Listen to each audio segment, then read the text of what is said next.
Assalamualaikum warahmatullahi wabarakatuh. Kembali lagi di video pembelajaran bahasa Indonesia. Anak-anak, hari ini kita akan belajar menelaah struktur dan bahasa teks deskripsi. Sebelum memasuki materi, silahkan kalian siapkan buku tulis dan buku paket bahasa Indonesianya ya.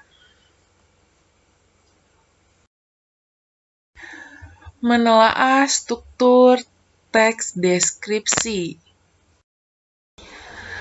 Pengertian teks deskripsi. Ayo kita review lagi ya.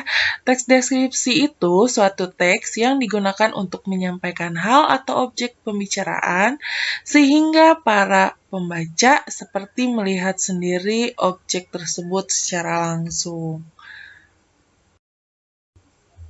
Pengertian struktur.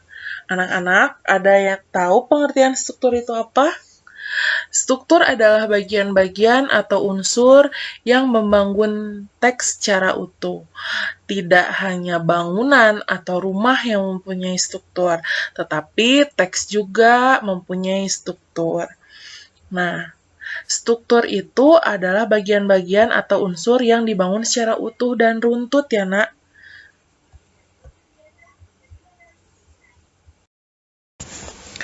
Struktur teks deskripsi yang pertama adalah identifikasi. Bagian ini berisi nama objek yang dideskripsikan. Contohnya bisa lokasi, makhluk hidup, suasana, dan lain-lain. Yang kedua adalah deskripsi bagian. Nah, bagian ini berisi perincian bagian ruang objek yang dideskripsikan berdasarkan subjektif penulis atau pandangan penulis. Yang ketiga adalah kesimpulan. Anak-anak, deskripsi bagian ini dibagi lagi menjadi 4. Yang pertama adalah deskripsi bagian berdasarkan ruang. Yang kedua, deskripsi bagian berdasarkan anggota bagian-bagian objek. Contohnya, pantai dideskripsikan oleh si penulis ombaknya, suasana bibir pantai, atau tumbuhan hewan yang ada di sekitar pantai. Yang ketiga, berdasarkan proses. Bagian ini berinci perincian awal, mulai meningkat, inti, sampai penutup. Yang keempat adalah deskripsi bagian berupa pemfokusan. Bagian ini berisi bagian yang paling disukai dari bagian yang dideskripsikan.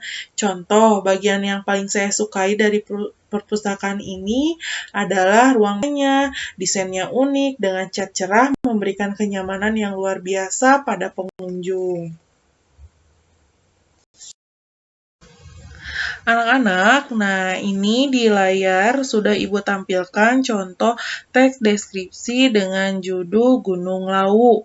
Mari kita telaah atau identifikasi struktur-struktur teks deskripsi Gunung Lawu. Nah, bagian identifikasinya terdapat pada paragraf pertama, yaitu pegunungan paling menarik di Karanganyar adalah daerah Pegunungan Lawu. Hampir seluruh orang Karanganyar pernah datang ke sekitar Lawu. Kebetulan ada satu kecamatan yang berada di kaki Gunung Lawu, yaitu Tawamanggu. Terlihat pada paragraf ini bahwa objek yang dideskripsikan adalah Gunung Lawu. Dan paragraf ini adalah bagian yang termasuk ke dalam deskripsi bagian ya. Kita baca bersama-sama ya.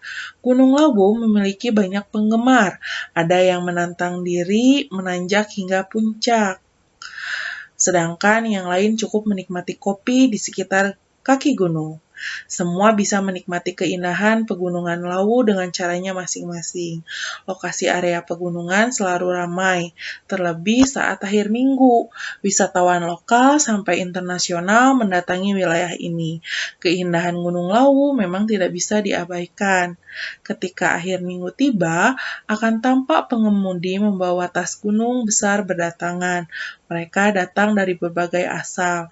Ada yang berasal dari X Karesidenan Surakarta alias dekat, ada pula yang datang dari jauh demi menanjak ke daerah puncak. Sesaat setelah singgah di Gunung Lawu, hamparan areal perkebunan yang hijau segera memanjakan mata, dan kamu bisa mengeksplor lebih karena lokasi ini dekat dengan Magetan yang terkenal dengan Telaga Sarangan. Anak-anak, ini adalah bagian simpulan atau kesannya. Kita baca bersama-sama ya. Ada berbagai hal menarik untuk dijelajahi. Jadi, kamu datang ke Pegunungan Lawu untuk membuktikan keindahannya sendiri. Sekarang kita akan menelaah penggunaan kebahasaan pada teks deskripsi ya anak-anak. Beberapa ragam bahasa dalam teks deskripsi antara lain, yang pertama ada kalimat berisi penjelasan untuk mengkonkretkan, yang kedua cerapan panca indera, yang ketiga kata dasar, yang keempat kata sinonim, yang kelima kata depan atau awalan, yang keenam bermajas, yang ketujuh kata umum atau kata khusus. Baik, yang pertama, kalimat berisi penjelasan untuk mengkonkretkan atau merinci. Lihat, di layar sudah ada teks deskripsi yang Ibu tampilkan, dan di paragraf 2 ada kata-kata yang Ibu tulis menggunakan warna biru dan warna merah. Nah, ada kata sekolahku mempunyai 3 gedung utama, dan yang merahnya sebagai tempat pembelajaran siswa yaitu gedung A, B, dan C. Nah, ada kata yang berwarna biru, sekolahku mempunyai 3 gedung utama. Nah, kata-kata yang berwarna merah itu adalah kalimat perincian atau penjelasan. Jadi, sekolahku mempunyai 3 gedung utama dijelaskan di kalimat selanjutnya atau dirinci di kalimat selanjutnya, yaitu gedung A, B, dan C. Yang kedua ada cerapan panca indera. Panca indera apa aja sih yang dilibatkan? Yaitu penglihatan, penciuman, perabaan, pengecapan, dan pendengaran. Nah, sudah Ibu tampilkan di layar sebuah teks deskripsi. Di situ ada kata-kata yang Ibu tulis memakai warna hijau dan memakai warna biru. Yang berwarna hijau seolah penulis melihat, yang berwarna biru seolah penulis merasakan. Nah, lihat yang warna biru dulu ya. Suasana sekolah tampak segar dan sejuk. Berarti si penulis merasakan sekolah yang segar dan sejuk. Yang hijau yang pertama lihat lapangan upacara maksud Ibu yang luas. Seolah-olah penulis melihat sebuah lapangan upacara yang luas. Lalu yang kedua, lokasi sekolahku tepat berada di tengah-tengah sawah. Yang ketiga, lantai kelas menggunakan keramik. Sekolahku mempunyai aula yang besar. Warna merah dengan kombinasi abu menjadi dominasi yang sangat mencolok di sekolahku.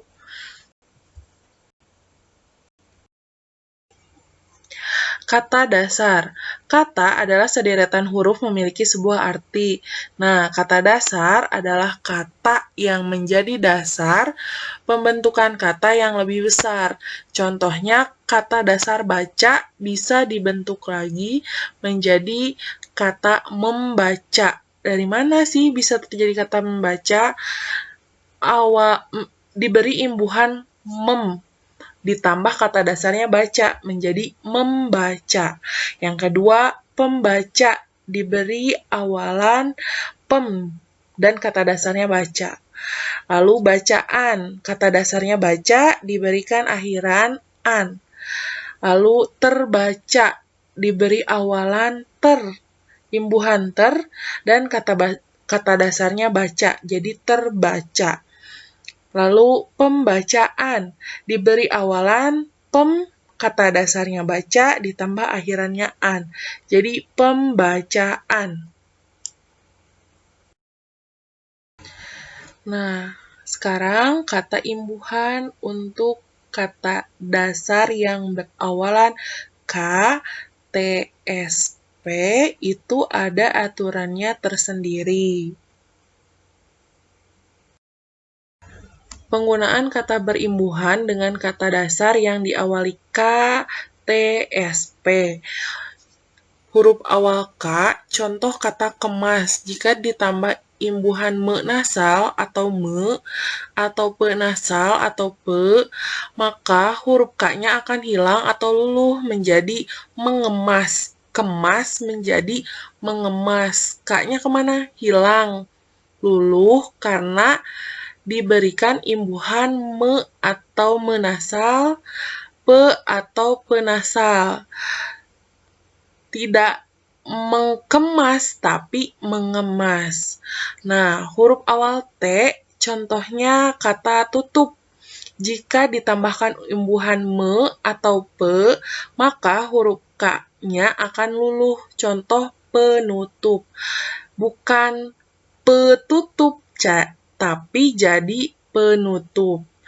Lalu huruf awalnya S, sapu. Jika ditambah imbuhan atau awalan me atau pe, maka huruf S-nya akan luluh. Contoh menyapu. Tidak ada mesapu, tetapi menyapu. Nah, huruf P, awalan huruf P. Contoh katanya pindah. Jika ditambah imbuhan me atau pe, maka huruf P-nya luluh menjadi pemindahan.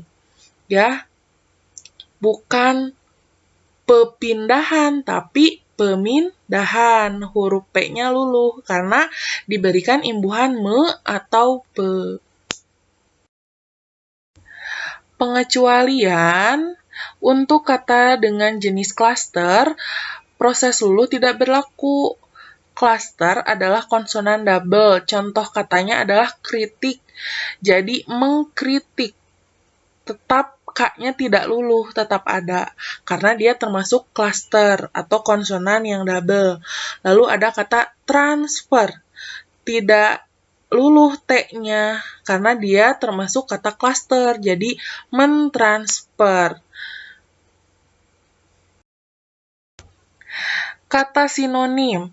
Yang dimaksud dengan sinonim adalah suatu kata yang memiliki bentuk yang berbeda namun memiliki pengertian yang sama atau mirip. Contohnya kata indah, elok, kata mengherankan, mengejutkan, kata mengagumkan, menyenangkan, kata menggerakkan, mendorong. Kata depan. Nah, perbedaan kata depan di sebagai kata depan yang berimbuhan. Jadi ada kata depan, ada kata imbuhan atau awalan. Nah, kata depan disebut juga preposisi menunjukkan keterangan tempat atau waktu. Misalnya di sana, di sekolah, di jalan, di Bandung. Penulisan kata di-nya itu menggunakan spasi karena menunjukkan tempat atau waktu. Berbeda dengan imbuhan yang menunjukkan bentuk pasif dari suatu kata kerja atau kegiatan. Misalnya ditarik, ditulis, penulisannya tanpa spasi atau disatukan karena dia menunjukkan kata kerja atau bentuk kegiatan. Nah, sekarang kita latihan dulu ya. Sekarang kita latihan dulu agar lebih paham. Kata yang pertama, kalimat yang pertama, ada banyak kendaraan di jalan. Kalimat yang kedua, kami diminta datang ke sekolah. Kata yang ketiga, toko itu baru saja ditutup. Silahkan kalian perhatikan kata-kata ini mana yang termasuk kata depan atau kata yang berimbuhan.